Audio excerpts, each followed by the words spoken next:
रामपुर की बात करेंगे। हुनर हाट का यहां पर उद्घाटन हुआ। नितिन गडकरी ने उद्घाटन किया है। सिद्धार्थनाथ सिंह भी यहां पर मौजूद रहे। 18 से 27 दिसंबर तक यहां पर हुनर हाट का आयोजन किया गया है। 18 से 27 दिसंबर तक 27 राज्यों के कारीगर शिल्पकार इसमें हिस्सा लेने वाले हैं।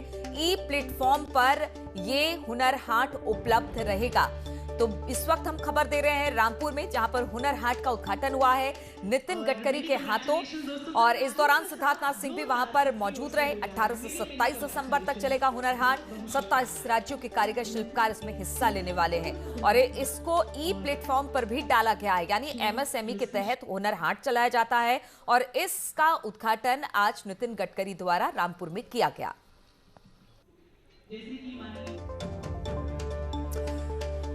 और इस वक्त नितिन गडकरी कुछ बोल रहे हैं, आइए सीधे रुख करते हैं उनका। वहाँ हमारी प्रगति और विकास बहुत कम है। हमारे ग्रोथ रेट में इनका सहयोग, इनका कंट्रीब्यूशन बहुत नेग्लिजिबल है और इसलिए इन समाज की प्रगति और विकास करना हमारा सबसे बड़ा मकसद है। और इसलिए मैं आप सबको आह्वान करूंगा कि आपको जो हमारे अल्पसंख्यक मंत्रालय ने ये हुनर हाट जो बनाया है और जिसमें मुझे बताया गया है कि 28 राज्यों से करीब कारागिर, उस्ताद कारागिर अपने साथ लकड़ी, ब्रास, बांस, शीशे, कपड़े, कागज, मिट्टी आदि के शानदार उत्पादन को लेकर आए हैं। वुड, आयरन के उत्पाद, लकड़ी और मिट्टी के खिलौने, हैंडलूम के उत्पाद, पारंपरिक जड़ी बूटियाँ, हर्बल उत्पाद, रामपुरी चाकू, रामपुरी वायलिन, खादी के उत्पाद, ब्लैक पॉटरी, बांस बेत के सामान, ड्राई फ्लावर्स, ऑयल पेंटिंग, वाक प्रिंट आदि के शानदार उत्पादन हुनर हाट में उपलब्ध है। पर मैं केवल इससे तक समाधानी नहीं हूँ। जिस दिन हुनर हाट में जो हमारे उत्पादन पड़े हैं, ये जब विदेशों में जाएंगे और हमारे कारागिर डॉलर में जब उसमें कमाई करेंगे और वो संपन्न बनेंगे, सुखी बनेंगे, समृद्ध बनेंगे, तभी हमारा सपना पूरा होगा। हमारे सक्सेना जी बैठे मंच पर बहुत अच्छा काम कर रहे हैं। अभी हमने बनारस का जो सिल्क बनता है, साड़ियाँ बनती है, उसके जूते और चप्पल उसको उसमें वो कपड़ा लगाया है। जो खादी डेनिम हम लोग अभी हमारा अमेरिका में एक्सपोर्ट हो रहा है, वो खादी डेनिम के जूते बनाए हैं अच्छे अच्छे। और मुझे खुशी है, मैंने सक्सेना जी को कहा, मेरी बात भी हुई कि हेमा मालिनी जो है उनको मैंने कहा है कि आप इसकी ब्रांड एम्बेसडर बनो और इसका एडवर्टाइजमेंट करो ताकि हमारे गरीब कारागिरों को काम मिले। अब सक्सेना जी ने बहुत अच्छा काम किया, जो मैं अभी आने वाले समय में अगले सप्ताह में लॉन्च कर रहा हूँ, कि उन्होंने हमारे गाय के गोबर से अच्छा पेंट बनाया है। और ये जो पेंट बनाया है, ये मार्केट में जो बड़े बड़े कंपनियों का पेंट उपलब्ध है उसी स्टैंडर्ड और क्वालिटी का है। मैं कल ही मैंने हमारे यहाँ जो प्रधानमंत्री जी का सपना वोकल फॉर लोकल जो है वो आज कहीं साकार होता हुआ दिख रहा है। तो रामपुर के अंदर वो साकार होता हुआ दिख रहा है। शिल्पकार और दस्तकार जो है उनको सही मायने में कहीं मार्केट कोई उपलब्ध करवा सकता है। तो हुनर हाट के जो कार्यक्रम चल रहे हैं पूरे देश भर में, वो उसका एक सुंदर। ब्रेक के बाद एक बार फिर से आप सभी का स्वागत है। तो फतेहपुर में पिछले 4 दिन से एक घर में आग लग रही है, लेकिन उस आग के लगने के पीछे की वजह कोई नहीं समझ पा रहा।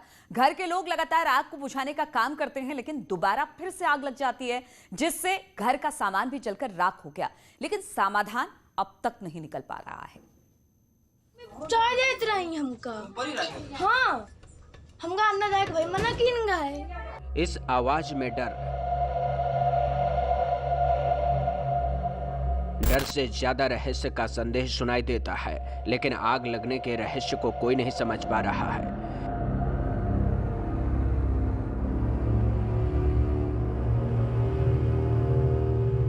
कि घर के अंदर लग रही आग के पीछे कौन सा रहस्य है, ऐसा कौन सा माजरा है जिसे लोग देख नहीं पा रहे, लेकिन उस जादू के होने के बाद रहस्य का रिजल्ट हर किसी के सामने आ जाता है।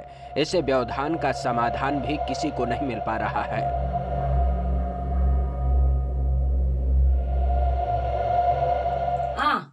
लगा दी ने कि घर में मच्छी सौ है। डर लगना स्वाभाविक है, तब डर और ज्यादा बढ़ जाता है जब किसी दर्द का इलाज नहीं मिलता।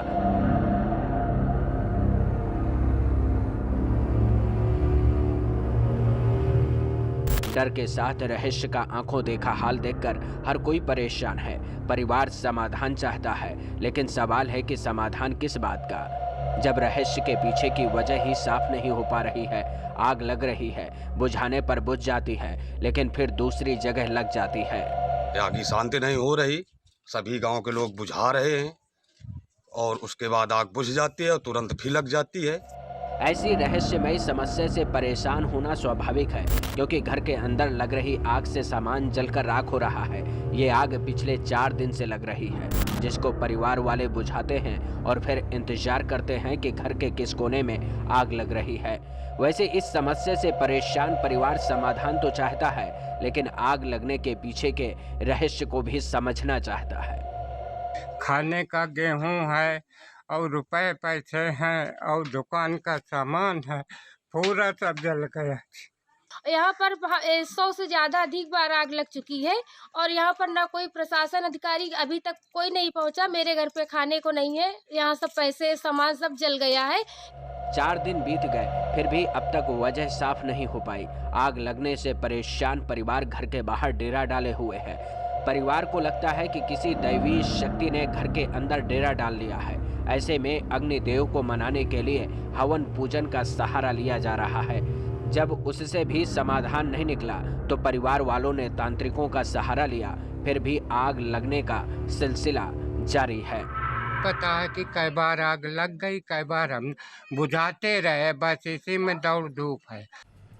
दरअसल फतेहपुर के जहानाबाद के थाना नरैनी गांव में रहने वाले शिव कुमार तिवारी अपने परिवार के साथ इस घर में रहते हैं, लेकिन अमावस्या के दिन घर में पहली बार आग लगी तो उसे परिवार वालों ने बुझा दिया, लेकिन अगले दिन फिर से जगह बदल गई और आग जलते हुए दिखाई दी, जिससे घर के लोगों में संदेह और गहरा हो गया, क्योंकि इस आग से घर का सामान जलकर राख हो गया। अब तक परिवार वालों ने न जाने कितनी बार आग को जलते हुए देखा और न जाने कितनी बार आग बुझाने की कोशिश की।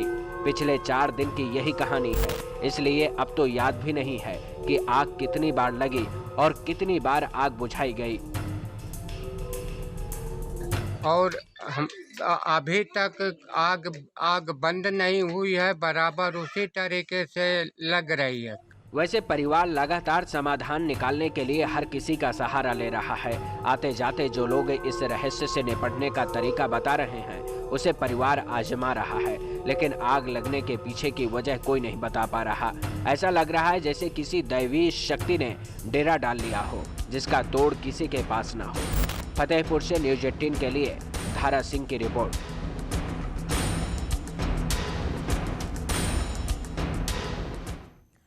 और मैगी देश के लिए 2 मिनट CNN के सहयोग से लॉन्च एग्री चैलेंज एक अनूठा केस स्टडी चैलेंज है, जिसने भारत के टॉप 26 कॉलेजों से प्रतिभाशाली छात्रों को आकृष्ट किया है। इसमें ये छात्र एग्री बिजनेस सॉल्यूशंस पेश करते हैं, जो फॉर्म सेक्टर को ज्यादा सस्टेनेबल, सक्षम और फायदेमंद बनाने में मदद करते हैं। अब जबकि इस हफ्ते इसका ग्रैंड फिनाले होने वाला है, तो हमने नेस्ले इंडिया के चेयरमैन और मैनेजिंग डायरेक्टर सुरेश नारायण से बातचीत की और उनकी प्रासंगिकता और प्रभाव को समझने की कोशिश की। सुनते हैं उन्होंने क्या कुछ कहा।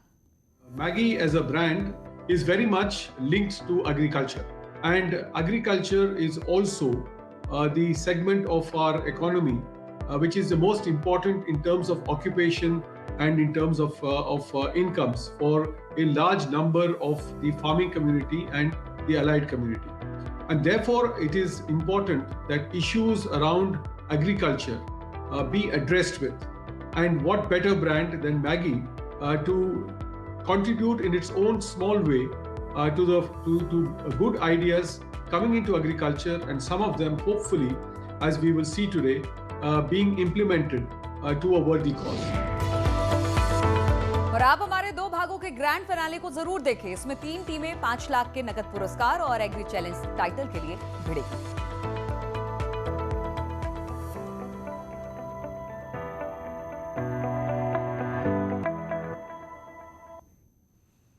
तो इन्हीं खबरों के साथ इस बुलेटिन में फिलहाल इतना ही। रुकेंगे छोटे से ब्रेक के लिए, लेकिन ब्रेक के बाद भी लगातार यहां खबरों का सिलसिला जारी है।